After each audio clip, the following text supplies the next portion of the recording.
శ్రీకాకుళం జిల్లా ఆముదాల వలసలో పోలీసులు 21.5 కేజీల గంజాయిని స్వాధీనం చేసుకున్నారు. కండ్రపేట వీధి శ్మశాన వాటిక దగ్గర జగదీష్ సాకెత్లో గంజాయి తరలిస్తుండగా పట్టుకున్నట్లు ఎస్ఐ బాలరాజు చెప్పారు.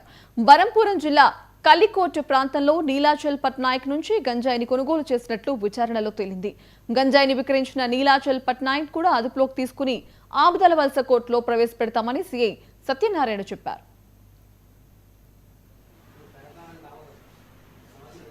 వీళ్ళకి అమ్మిన వ్యక్తి నీలాచల పట్నాయకుని కూడా ఈరోజు మనం అరెస్ట్ చేయడం జరిగింది. వీళ్ళందరూ కూడా మన ఆముదాల జ్యుడిషియల్ మేజిస్ట్రేట్ ముందు ప్రొడ్యూస్ చేసి వీళ్ళకి రిమాండ్ పంపించడం జరుగుతుంది. దీంట్లో ముఖ్యంగా ఈ కారుణ్య జగదీష్ ఇతనిపై ఇంతకుముందు 9 కేసులు ఉన్నాయి.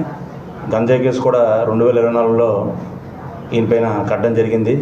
అది క్రైమ్ నెంబర్ 329/24లో కూడా ఈయన ఒకసారి అరెస్ట్ అయ్యి జైలుకి వెళ్ళి వచ్చాడు. ఈ తాహిర్ అనే వ్యక్తి పైన ఒక 2 కేసులు ఉన్నాయి. ఇవి కూడా దొంగతనం కేసులు ఉన్నాయి.